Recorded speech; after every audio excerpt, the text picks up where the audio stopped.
What stuck out to you there, Steve? We were sitting right next to me. We were listening to the Chiefs speak. And I mean, there's a few times I heard you remark just how shocked you were by what was being said. Yeah, so many things stuck out. Number one, the incredible damage that this can have, not only for the public's trust in the police, but also other officers. There's an unwritten understanding when officers put that uniform on and they go out on a call. If you and I are going to run down into a dark alley or a valley at 3 a.m. chasing a violent suspect, you know that your fellow officers are going to come help you. And now we hear that the allegations are that they were these accused were looking for officers' addresses to pass on to other people. Very, very disturbing. And number two, somebody asked the deputy, and the deputy said that the corrections manager was targeted because he was actually doing his job. He was exercising integrity and honor when it comes to discharging his duties. And he was the target, allegedly, of this shooting as a result of playing by the rules. And that was the genesis for this investigation, what we heard from the deputy chief, too, and how this all began. This corrections manager of the Toronto South Detention Centre, who the deputy said was just doing his job, was acting ethically, and was targeted because of it. Now we see the outcome. I mean, how does that impact, I guess, all the other correction officers and managers who are acting ethically, who are doing their jobs, who are executing their oath and serving with pride? Yeah. To have one of their own who was doing just that, being targeted by these criminals. Yeah, that's a great point. And I would say that these allegations will run very deep within the corrections community and within the policing as well. Because again, there is an understanding you are brothers and sisters. You have something in common, and that is going out and doing good work, protecting people, putting your life on the line, and you trust that other people that are on that same page as you are going to do the same things. And clearly, these allegations are that they are not. And it certainly is. It will be very disturbing for all, I would say, law enforcement agencies, corrections agencies as well, because now everybody's going to be wondering, what's next? Am I next? Yeah, give us, I guess, a picture, Steve, as to how something like this can happen. And I won't surmise that you understand the inner workings, because that's not what you did when you were a police officer. But you've got one guy who police alleged, Constable Tim Barnhart, was kind of sounds like the ringleader here. When I asked him about recruitment, they said this was essentially a constable who had connections and leveraged allegedly his relationships with other officers to recruit them into this ring.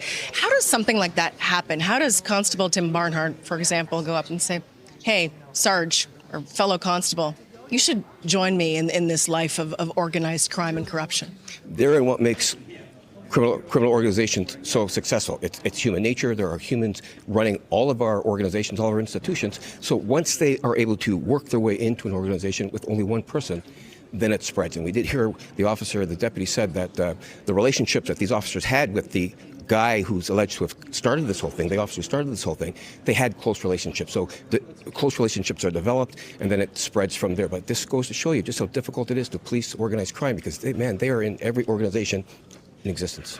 When you talk about public trust, Steve, certainly that's one thing, and we'll get to that in a moment, but I want to ask you more about the trust within the brotherhood and the sisterhood. There's got to be officers who are in their divisions and units today looking around saying, are my guys good? Are we straight here? Are you going to have my back when we're running down that dark alley or going for a takedown? And that goes to what I was talking about earlier at the beginning of this hit. There is that understanding, unspoken understanding, that we will put our lives on the line, not only for the general public, but I will put my life on the line for you as well. And then when you hear these allegations of betrayal, it really is hard to overcome these. As the Chief Demke said, they're going to work tirelessly to get that morale back. The Police Association will be involved in this as well, keeping the morale of their officers up. Now, again, these are only allegations, but very disturbing allegations nonetheless. 7 Toronto police officers charged, 4 of them now suspended without pay. That's quite historic in and of itself, and something new to what the chief can do as the chief. When it comes to public trust, what does this do to the average person who's watching these headlines, listening to this press conference? It's going to say, more dirty cops.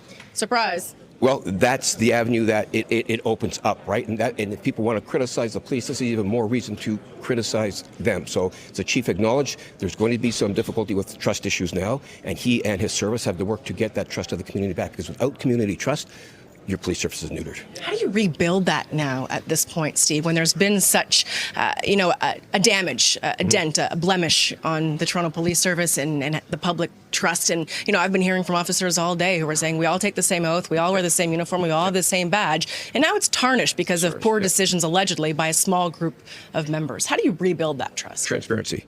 being as completely transparent as you can. The chief has invited one of the inspector generals in to do an investigation.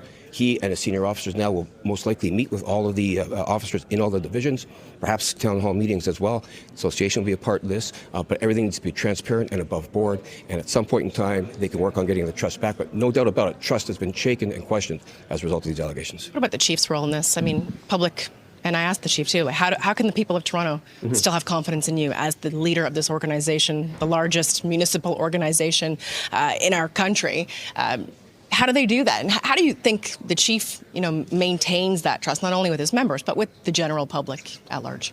Hard work and transparency. Again, he's the leader of the organization. Is he to blame for what these officers allegedly did? No, he's not. He's running a 8,000-member organization.